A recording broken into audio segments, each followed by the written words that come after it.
Marta Anaya, la entrevista. ¿Qué tal? Bienvenidos a la entrevista. Hoy vamos a platicar con el investigador Eduardo Backhoff.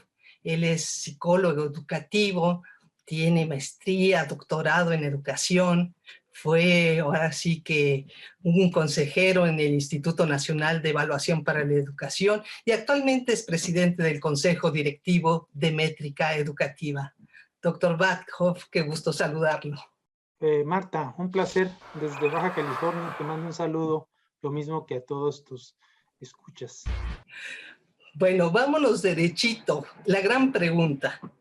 ¿Estamos preparados para volver a clases? ¿Urge hacerlo? ¿Qué opina usted?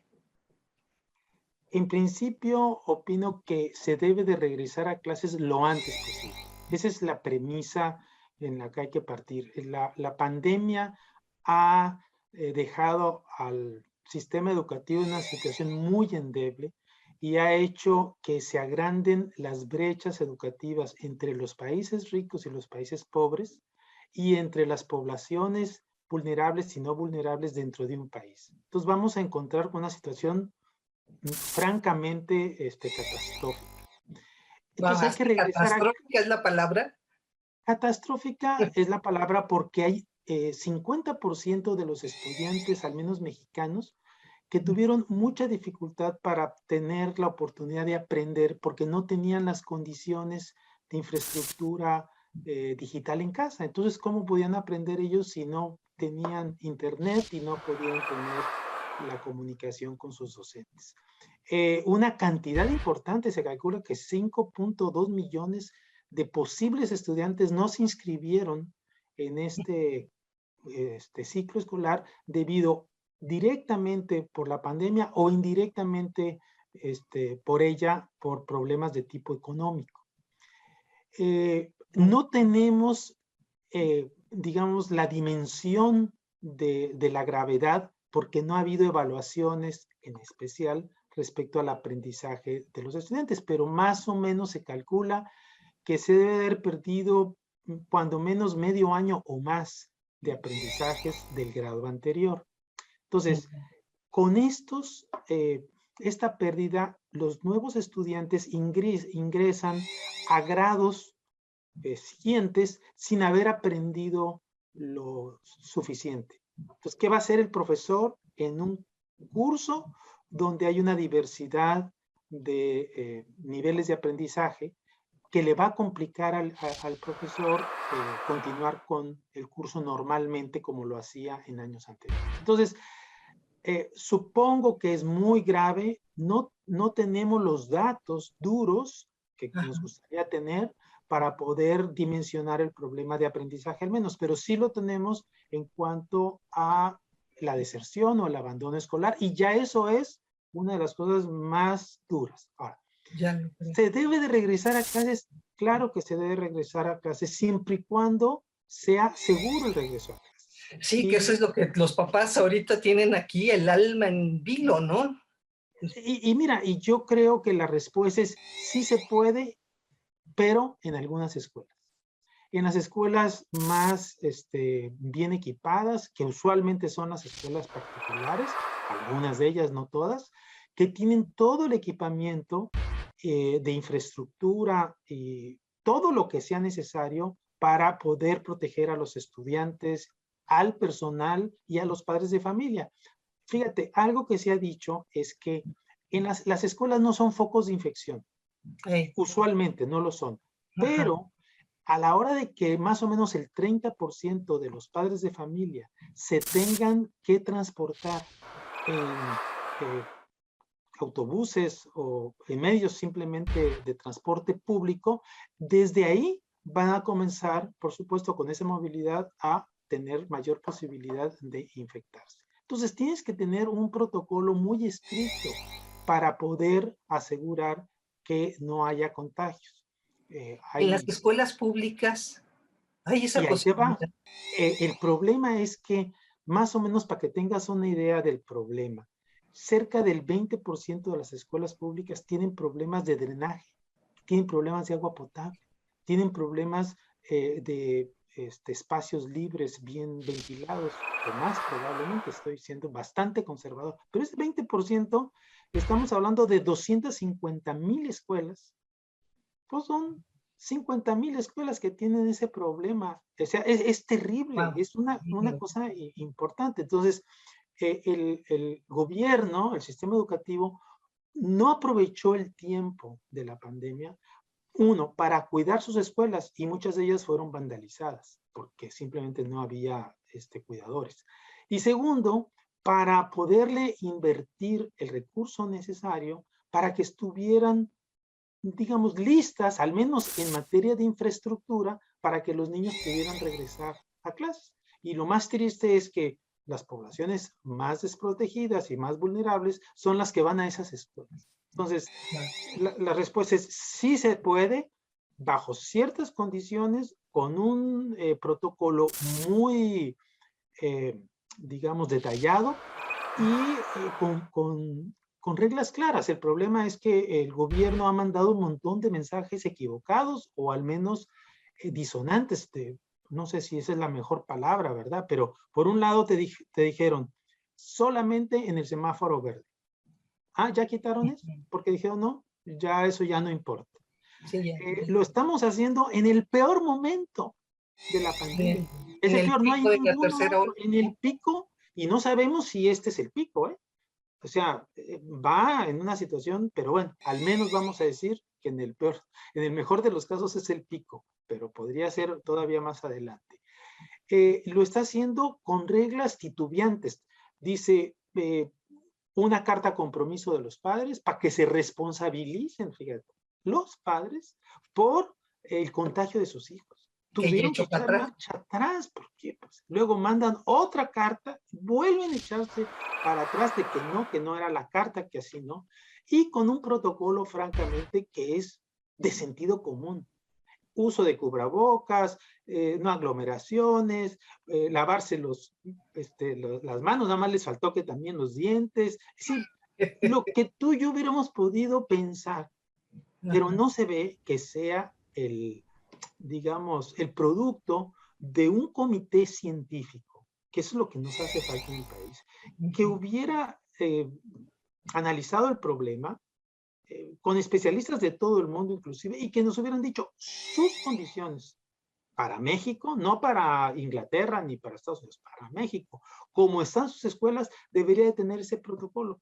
No, en lugar de eso te mandan un protocolo de sentido común que no especifica qué es lo que va a pasar en esas escuelas donde no hay drenaje, donde no hay agua, en donde no hay condiciones. No te dicen, te dicen, el que quiera que regrese y el que no, bajo las mismas condiciones en que estábamos antes de la pandemia. Entonces, lo veo muy a la mexicana, como decía en uno de mis artículos.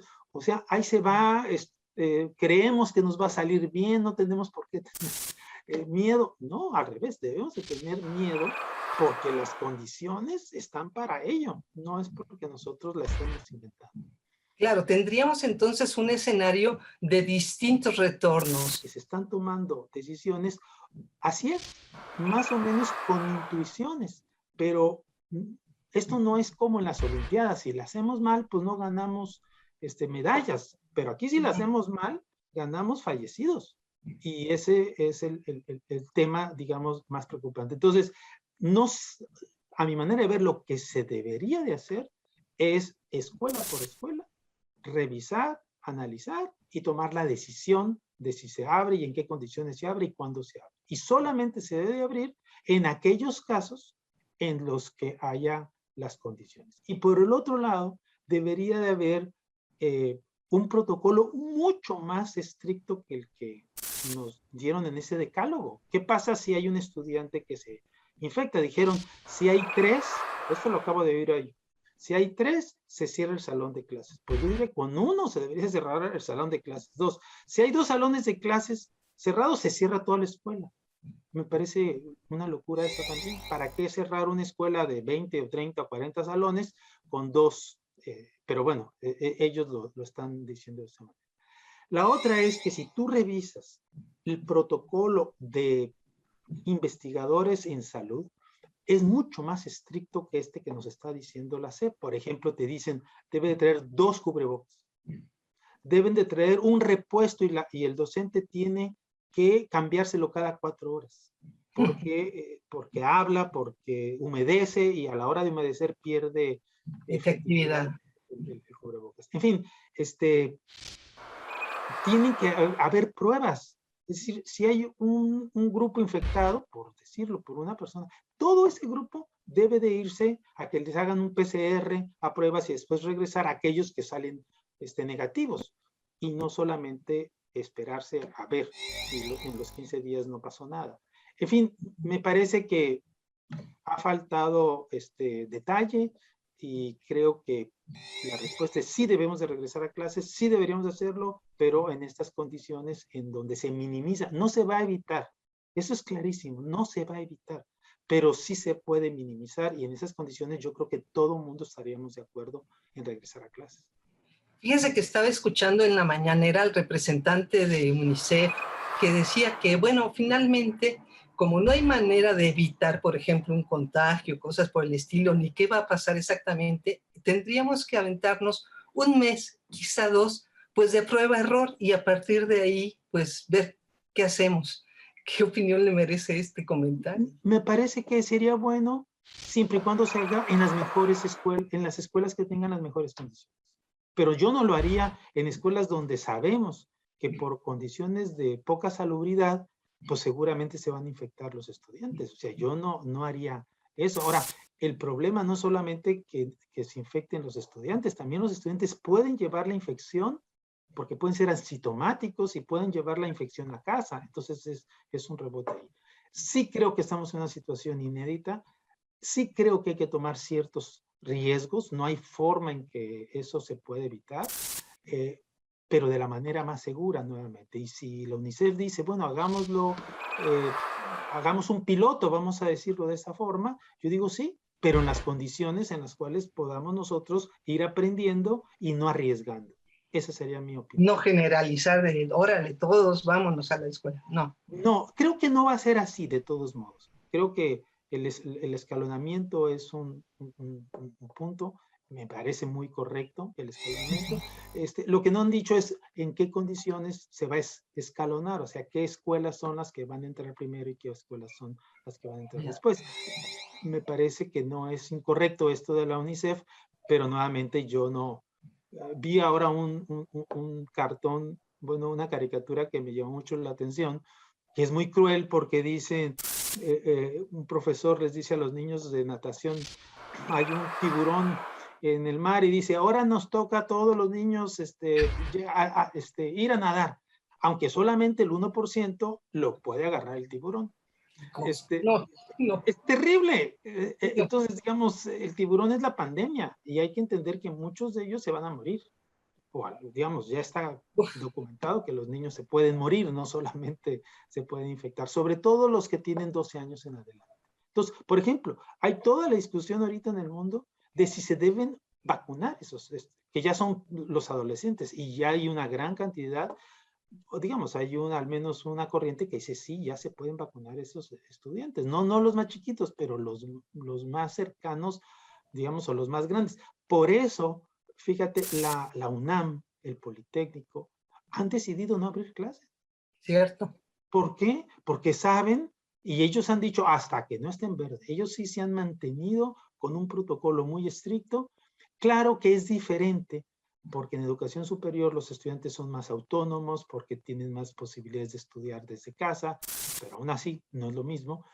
Pero lo que quiero comentarte es que están con una firmeza y con una claridad de que bajo ninguna circunstancia que se exponga a los estudiantes se va a abrir clase. Entonces, pues son posiciones distintas y creo que no es lo mismo educación superior que educación básica o obligatoria, pero los estudiantes de educación media superior están muy cerquita de los otros en términos de edad y también están muy vulnerables. En fin, es un tema muy polémico y mi manera de ver es que deberían de trabajarlo especialistas, sobre todo especialistas en salud, ¿no? Porque hay todo otro problema, pero termino con esto. especialistas en salud que te digan cuáles son las condiciones en que hay que regresar y no como lo ha hecho la Secretaría de Educación Pública por sentido común. Debió de haberse manifestado la Secretaría de Salud, porque fue la que cerró las clases. No fue la Secretaría de Educación Pública, fue la Secretaría de Salud por problemas, digamos, de la pandemia. Lo mismo debería de ser en este caso. Un comité, un consejo debe haber dicho bajo estas condiciones. Bueno, ese es un tema. El otro tema que no se habla, nadie habla, pero que es muy importante, es el tema pedagógico, Marta. A ver. ¿Qué es lo que va a pasar? Mira, imagínate una escuela pública. Algunos niños van a la escuela y otros niños no van a la escuela. ¿Qué va a hacer el profesor o la profesora? Pues va a tener que atender a dos grupos simultáneamente con dos modalidades distintas. Claro, O sea, la presencial. si a distancia, solita, con esa modalidad, no podían, pues ahora con dos modalidades, con grupos distintos, en condiciones, digamos, muy poco probables de que aprendan, sobre todo los que no están en la escuela, pues creo que va a haber todo un tema. Y no nos han dicho, o más bien nos han dicho, sí se va a utilizar el modelo híbrido, que entendiéndose quién sabe por qué, pero lo que yo entiendo es pues que es el presencial más la distancia, pero no te han dicho cómo. No les han dado recursos a los profesores, por ejemplo, les pudieron poner un ayudante mínimo para que atienda los correos electrónicos, para que le ayudara con una modalidad o con la otra, o que entre los dos se pudieran hacer ahí bolas, pero que pudieran ayudar a salir. No lo han hecho. Entonces, tampoco han metido recursos para reparar bien hecho. Pudieron haber aprovechado la ocasión y haber renovado toda la infraestructura escolar de México que la requiere. Es terrible en algunos casos la infraestructura escolar. Pues la pudieron haber renovado, claro, cuesta mucho dinero, pero era el momento y la justificación estaba clara. Pues no lo hicieron, lo abandonaron. Y ahorita están viendo en qué condiciones están regresando para ver qué hacer y reparar sin un presupuesto, al menos que yo conozca, suficiente como para la infraestructura. Pero por el otro lado, es para la operación de una educación, de un modelo híbrido, que yo no entiendo cómo le van a hacer las escuelas públicas. Sí sé cómo le van a hacer las privadas, pero no las públicas. Ahora miremos desde el lado de los muchachos, niños, adolescentes. Por un lado, creo que es muy claro que muchos quieren volver, pero también es bien claro que también hay temor. Entonces, ¿usted qué diría o qué haría con los muchachos? ¿Cómo animarlos o cómo decirles, así toma tu decisión, debes tener temor o no debes tener temor? ¿Cómo manejarse con ellos? Pues mira, yo ante la incertidumbre, vamos, si tuviera, y no lo tengo, si tuviera nietos para decirles en este momento, o sea, yo no les animaría a que fueran a clase si no están las cosas seguras. Y esa sería mi primera, digamos, la premisa ¿es importante regresar a clases? Sí lo es. ¿Es apremiante? Sí lo es. Porque lo presencial es mejor que lo a distancia, pero no solamente en el aprendizaje, sino en lo social, sino en otras competencias que ya todos sabemos, ¿no? Sí es muy importante que no te quedes indefinidamente en casa, pero asegúrate de ir lo más protegido posible, ¿verdad? Entonces yo sí animaría en aquellas condiciones en las cuales es propicia, y para eso las autoridades escolares deben de informar a los padres de familia en qué condiciones se encuentran las escuelas y que no lleguen los niños a escuelas. Ya vi en algunas manifestaciones, no sé si lo viste tú ayer, unos padres de familia que se manifestaron porque su escuela se está cayendo. Cierto. Está cayendo a pedazos. De esas hay muchas, Marta, muchas. Y van a regresar a clases. Yo te diría, regresarían en condiciones muy desafortunadas. Ahí les diría, no vayas. O sea, nuevamente, ve a lo que es más seguro y no vayas donde haya una alta probabilidad de contagio. ¿Y qué hacer con todos estos muchachos que están padeciendo violencia familiar, depresión, que están pegados efectivamente a los videojuegos? O sea, ¿Cómo enfrentar entonces eso? Porque la solución que están dando precisamente es pues, que se vayan a la escuela y con eso mejoran. Bueno, es que es cierto, la escuela es como un segundo hogar, es un hogar seguro en la mayoría de los casos, es muy bueno y ahorita se está apreciando socialmente que bueno que revaloren el valor, digamos, de la escuela, de los centros escolares. No hay mucho que hacer más que dar información a los adolescentes y a las familias a través de todos los medios de cómo cuidarse en casa, ¿verdad? ¿Qué hacer y qué no hacer? Pero, digamos, es muy difícil cómo controlas la violencia familiar o intrafamiliar.